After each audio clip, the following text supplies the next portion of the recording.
Welcome to Wine, Women, and Writing. I'm Pamela Fagan Hutchins, and this is a show where I have conversations with other authors about their wonderful, complex female characters who are authentic and kick ass in every way. And so if we're really lucky, that author also discloses some of the reasons and real life experiences that they came up with those characters. We try not to use too much profanity or oversharing, but I make no promises. And if you want to catch any of the past episodes, be sure to go out to my website, PamelaFaganHutchins.com. You can also see the upcoming shows and get the books and read along ahead of time, because I do think of this show as Pamela's personal book club. You can also, while you're out there, find information on my USA Today bestselling and Silver Falchion Best Mystery winning romantic mysteries. So why not? I mean, go do it. Heck yeah, right?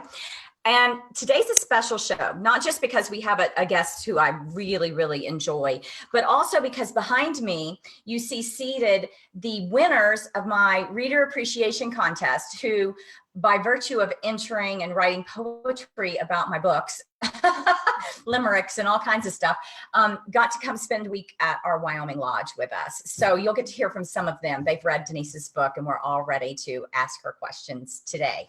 And in fact, that brings up who the guest is. So with no further ado, we have today Denise Grover Swank, New York Times bestselling author, with her newest release. It's a Rose Gardner Investigations book, Come Rain or Shine. Welcome back to the show, Denise. Thank you. Thank you. Thanks for having me. Oh, you are very welcome. And so who's the beauty in your lap? I see a lovely face. Duke. I don't know if you can see very well. The lighting's not so great here. I have some ring lights that I started using at home, and I'm at my lake house and I don't have them here, so the lighting kind of sucks. But this is Duke. He is my 10-year-old long-haired dachshund. He's a rescue I got last October. And I think I'm his therapy person. He has like high anxiety and he thinks he's my guard dog. So he will bark at anything that he thinks is going to come attack me. So if I hold him on my lap, I think he might behave. I love how he just laid his head back on you, like you really are his therapy person. Yeah, he like this sometimes, and I scratch his belly, but that'll be a little distracting. So we'll just leave it. Well, he's super cute. Welcome to the show, Duke. I didn't prepare questions for Duke, but that's okay. Well, we really all enjoyed Rain or Shine, and I've been watching, and it seems to be that it's killing it. Congratulations. Thank you. Thank you. Yeah, it was a different release for me because I typically have pre-orders. So I've been doing pre-orders for at least 3, maybe 4 years now on that series. And so it was a book that I released that didn't have a pre-order. So I didn't know how it was going to release. And it was kind of an experiment, but also I was hoping to write it before. I didn't know if I'd be able to fit it in my schedule. So I wanted to write it and then not announce it in case I couldn't right. Leave yourself the freedom to breathe if necessary. But you made it. I think from watching you on Facebook that you really pretty much hit your target date, didn't you, for release? Yeah, I did. I was hoping for that. Well, I was hoping for mid-April, but I didn't want to rush the editing process, and my editors were already trying really hard to make sure that we got it out as soon as possible, because I had another book that was releasing June 11th. That's a companion series, and so we were wanting at least a month between them, and so right. I have some amazing editors who have been so supportive and encouraging and have worked with me, because last year I was going through it was really struggle for me to write last year. Yeah. And I was deadlines and stuff. And so they pretty much babied me through it and held my hand, because I had pre-orders, so I couldn't miss those, although I did cancel one. And they were super supportive, and they so could have been you have a schedule, I have a schedule. I mean, I was very cognizant of the fact that I was making life difficult for them, but they were just so supportive and encouraging, and yeah, it's for one thing, I think that readers might find interesting is when you think about an editor's schedule, they have all these different authors that they're working with, and they're trying to put food on the table, and they count on you making your date. And so sometimes you think, what happens if that author misses their date? It's not really that big a deal, but it is, because you've got this window to work with your editor, and you've promised the retail sites, who will penalize you if you don't make your dates, that you'll have it up at a certain time. And you can't just, especially for a series author, you cannot change editors because you lose your continuity. You really are dependent upon them. So and my editors are so good. Like, I trust them so much that I couldn't imagine not working with them. So yeah, I feel the same about mine. Is everything, especially like I don't use beta readers or anything anymore. I mean, the only people who read my books at this point are my editors. No one else reads my books before they're released. So I really count on them and trust them to tell me whether something works or doesn't. Or I had a recent experience where my editor had a conflict in time, that something family came up, and she's like, you can get somebody else if you need to. And I said, oh, no. No. We'll wait. We'll wait on you.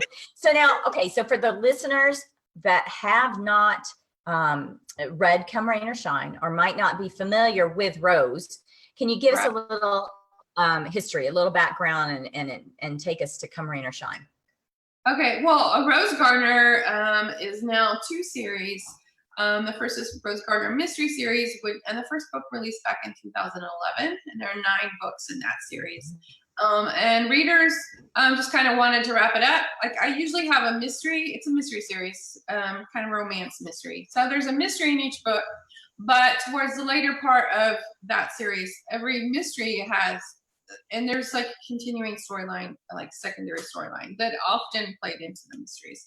So like there were always, even though the mystery was wrapped up, there were still questions about what was going on in Rose's life and the background information. So, I had a lot of readers who were wanting that wrapped up. And so I did that. I wrapped that series up, but then restarted it because Rose and her best friend, Kate, had started like actively investigating cases. I'm like, how many times can Rose Gardner fall into a mystery that she needs to solve, right? Until I take on cases. So they started interning with a PI and Rose Gardner Investigations, the new series, which literally just flows into the next. Although I tried to make it so that people didn't have to read the first series, but my readers keep telling everyone that they need to. Which we don't mind, right? All right, anyway. But so Come Rain or Shine was the 5th book in the series. And then there's also a companion series with that. Rose's best friend, Neely Kate, had her own kind of mysteries. So Neely Kate has 3 books. And that, like, the information that she has plays into Rose's world too. But I just wrote the final Neely Kate book and released it last week. So that's going to be it for Neely Kate. Yeah, she'll still be in Rose's books, but we won't get her point of view. So. And what about Rose? Do you see yourself? Because I think when I talked to you before, you said you're always thinking about Rose. That she's a character that stays with you. Do you think you'll keep writing the Rose? I'm always like cognizant of and thinking about, like, I mean, I've been thinking a lot about the end of the series because everybody asks me how many books, and I'm like, I don't know. I don't know how many. So like part of me is starting to think, well, maybe there should be an end date in sight. I don't know. My readers won't like that. But at the same time, like, I put off my next Rose Gardner release till next April because I felt like I needed a little break from her. And so I don't know. I definitely that one. And then I might take an even longer break because I love Rose and I think I want to keep writing her, but I have so many other ideas and her books are very complicated. So I think I'll wrap up that whatever history.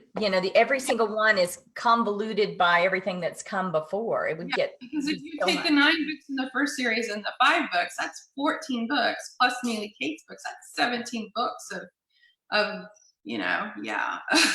canon that I have to get in there. And occasionally I screw something up, but thankfully my editors are pretty good about catching something. Like I had Kate's book, I had mentioned something about her ex-husband or her husband coming to live in Henrietta, and my editor was like, wait, you mentioned that he lived there, he had a girlfriend in high school. And I was like, oh crap, I gotta go.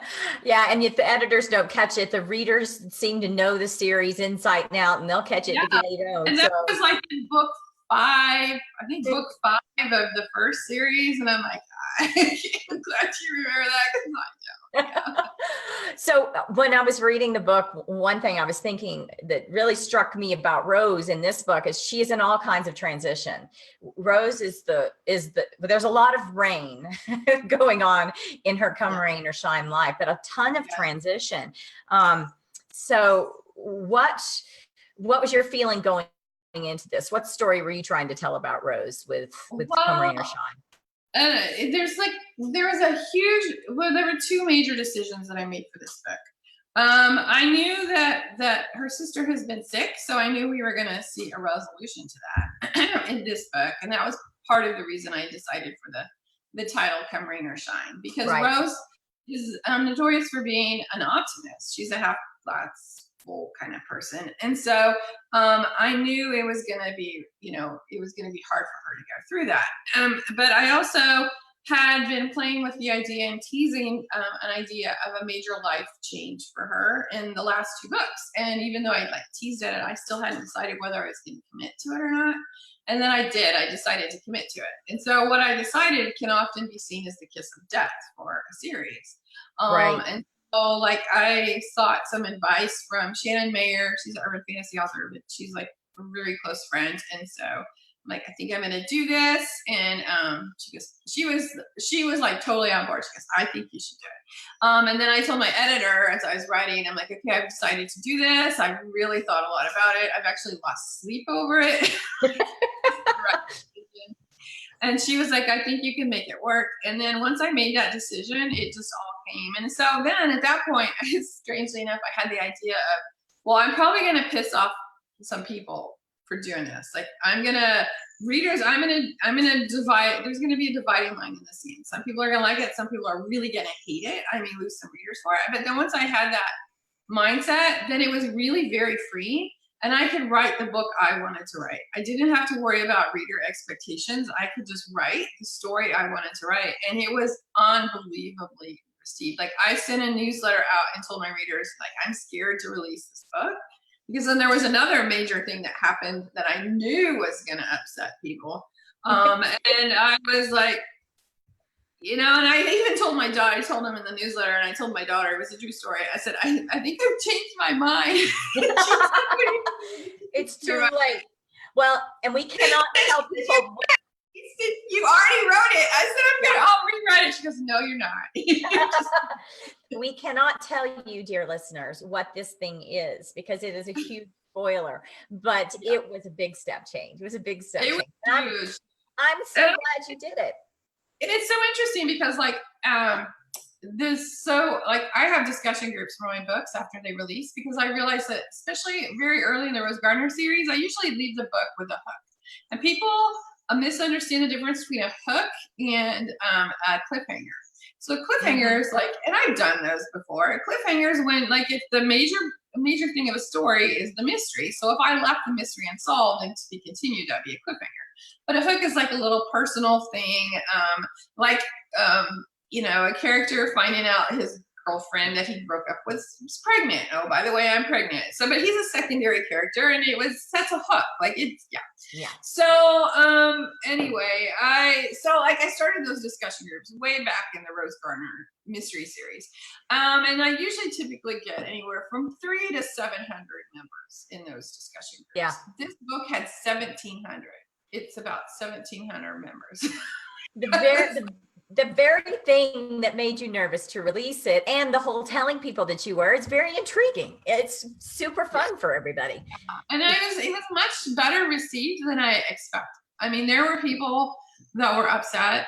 There were people who said they're done. I get that every book though. I mean, if you have a long series, you're going to get that every book. Right. But for the most part, it was pretty well received. So I think it was a good lesson for me to follow my gut.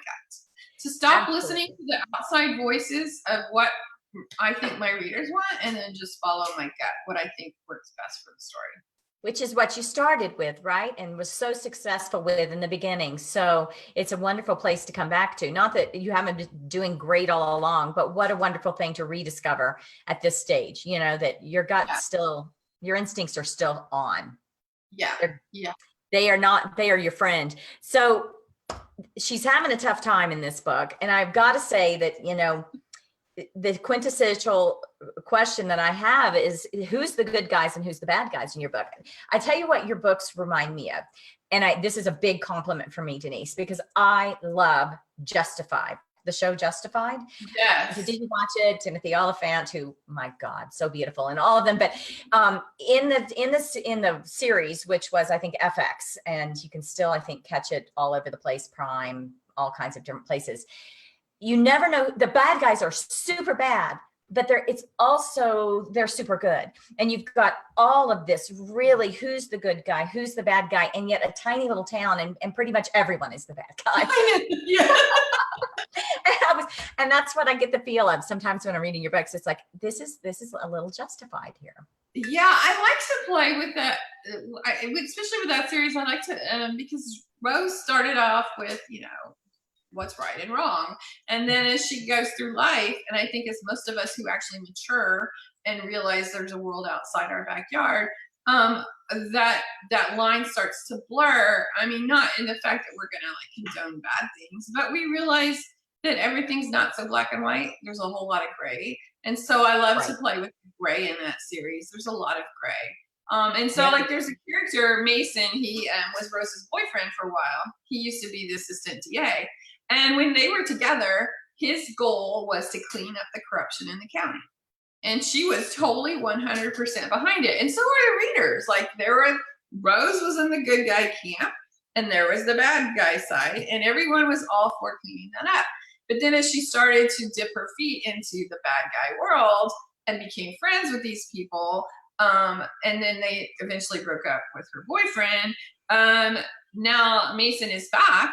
He's doing the exact same thing he was doing before, cleaning up the corruption in the county. But now she's straddling a line. She's more sympathetic to the other guys. And so a lot of readers totally villainize Mason, which I think is really funny because, and I'm quick to point out, they can think whatever they want. I don't care.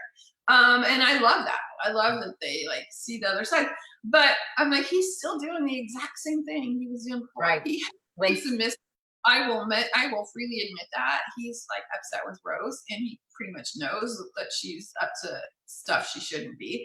And he's not handled it well, but his main goal is still the same thing that it was. So yeah, it's interesting to me. So he's like that firm line in the sand of this is the way it's supposed to be. And then you have her current love interest, James Malcolm, Skeeter Malcolm, who's like the head of the crime people, the crime world in the county, and he's like, they're just like polar opposites. So it's funny for me, it's fun as an author to play with her like shifting allegiances and it keeps it interesting. Now, speaking of keeping it interesting, you were teasing on Facebook that there's a new series that you were going to talk about that you have an idea for. Yeah, there is. So some of my readers were really surprised at this because I introduced this at the end of Neely Kate. So I had brought a character into Rose's world 2 books of hers ago, and her name is Carly, and she was like, they literally found her on the side of the road. And Rose, being the person she is,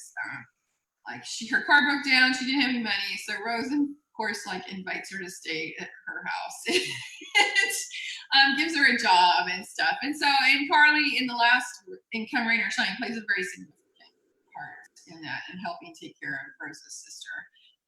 But yeah, so Carly is leaving Fenton County and is going to have her own series. And so I brought her in so readers could get to know her, but also so I could get to know the character before I sent off into her own world. So she's leaving Fenton County. You were moving this outside of Fenton County, Arkansas.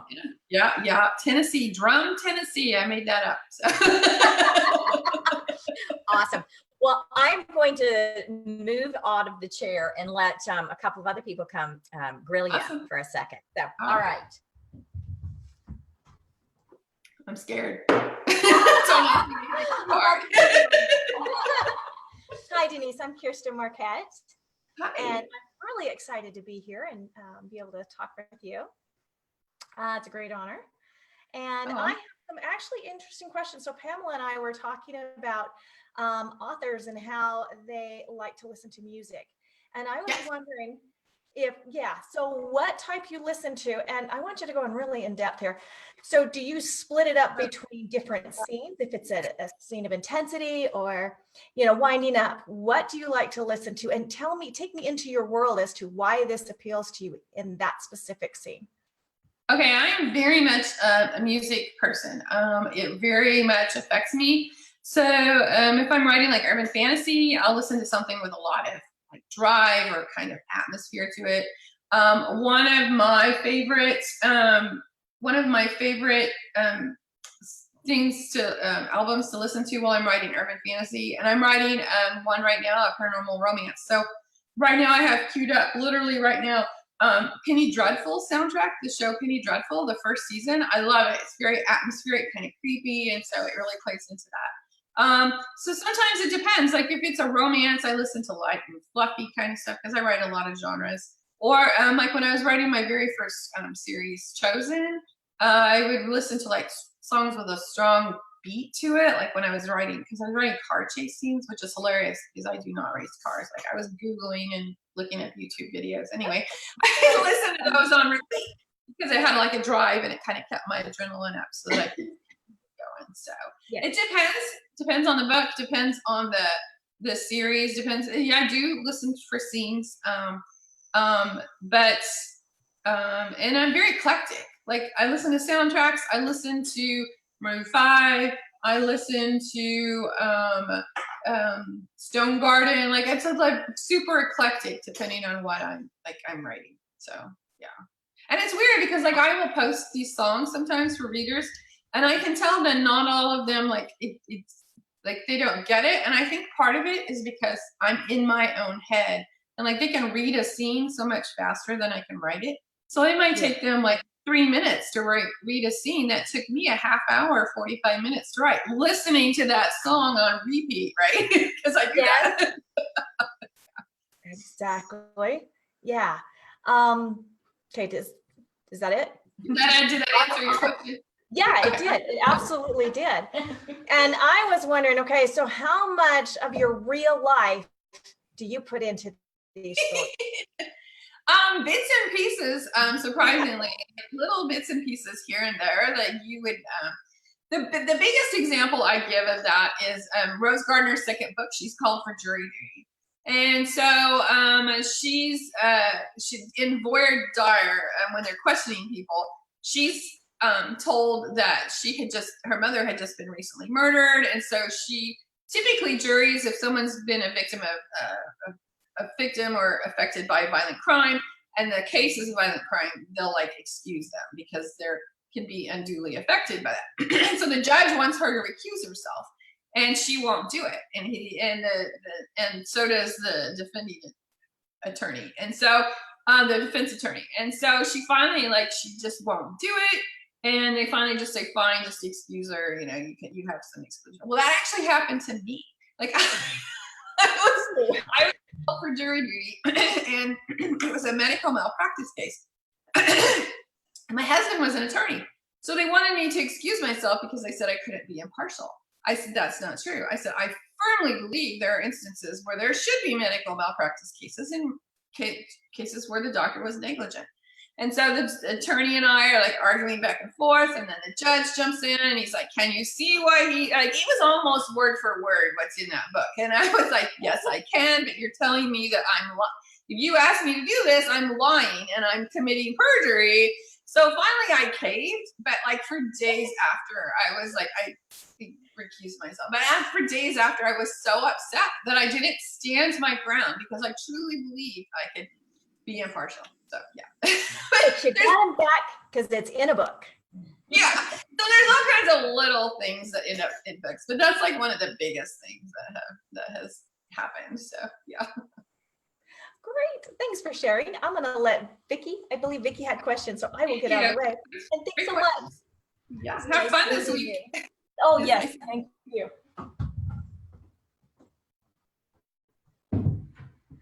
Hi, Denise. Good morning. Vicki Herzog.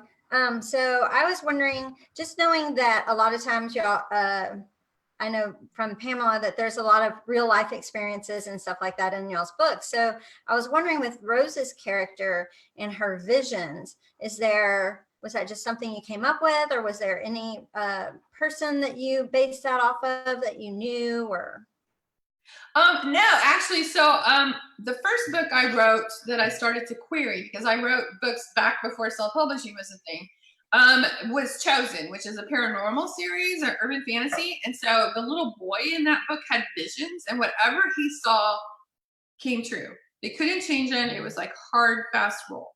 And so when I realized that I wasn't going to be able to sell that series because paranormal wasn't selling back in 2010, I decided to write Rose Gardner. And for some reason, I just still like the idea of playing with visions. So I decided that she would have visions too, but they would be able to be changed, and it was going to be a much more lighthearted book. So the visions she usually saw were just totally mundane things that made her look like she was just nosy. Like she'd know where somebody's lost keys were. And so nobody knew she had visions. They just played it off. And so it was fun to like take the same concept I'd been working on for 2 books, because I'd written 2 books at that point, and then play with something else in a little more lighthearted tone. I will say that sometimes though, she still has visions, and they've changed over time. But sometimes I'm writing a book and I have to think to myself, oh, I need to have a vision. So I'm like, oh, crap, yeah, she has visions. We need to add some in. And so sometimes I'll write the story and then get halfway through and purposely just write the story and then say, okay, where can I go back and insert some visions? Because a lot of times there weren't clues. And I'm also trying to get her more to rely on herself and not her visions for her clues, which is kind of a touchy thing, because the whole thing started with her using her clues and that's how she gets her leg up on other people. She can use her visions, and she can force them now. Before they were just like happened out of nowhere, she had no control, and so now she can control them more and instigate them. So Yeah, there's definitely the way it's evolved, because originally in the first book, I know she would just like blurt out. Yeah, oh, she you know, no control. Yeah, your daughter's sneaking out at night. and she tried to, And then she was evil, yeah, and she and then didn't in the want 5th book, they're a little more subtle. So yeah. yeah. Yes, because I've written it so that she's. Oh, so you've read the series. Oh, thank you.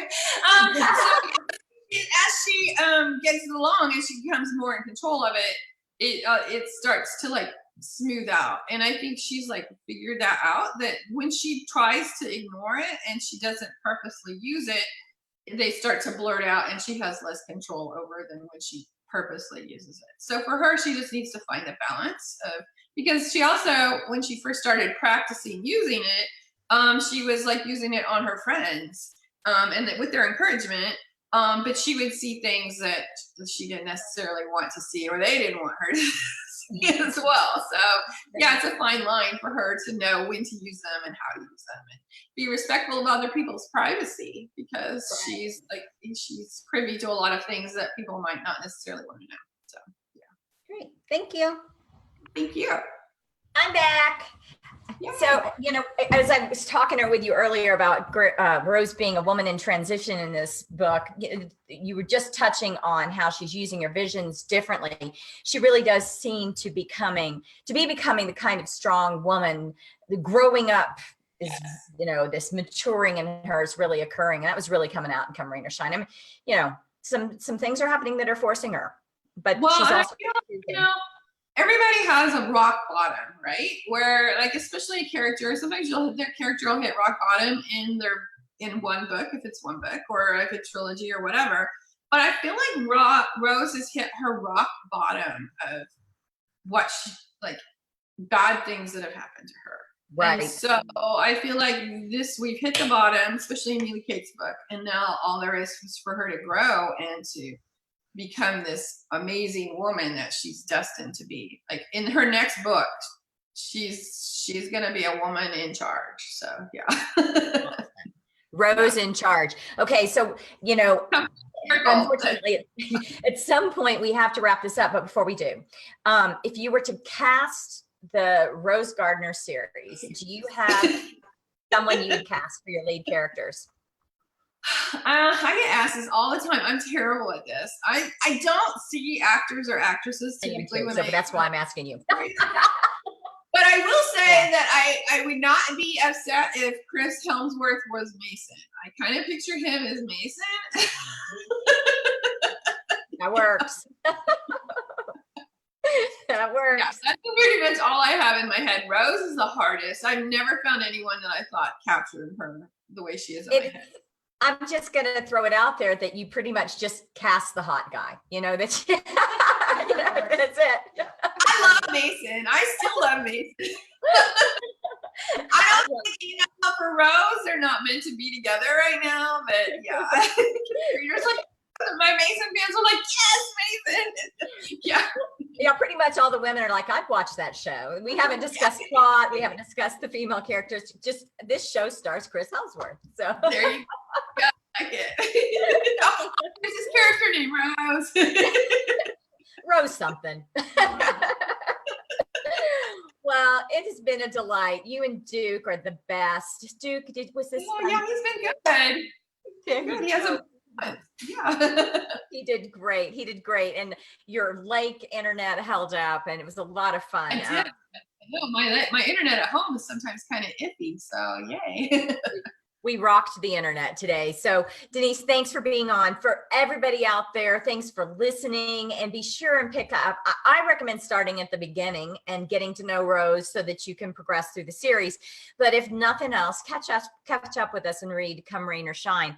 Next week, we're going to have Bethany Lopez. So A Splash of Vanilla is the book to pre-read for the show. And it won't hurt my feelings if you pick up my July 4th novella, my Maggie novella that's coming out in Buckle Bunny. So if you want to know a little bit more about Hank and Maggie, there's your chance. And in the meantime, Denise, have a great time out at the lake. And all of the rest of you, until next time. Thanks for having me. Oh, Bye. absolutely. Bye-bye.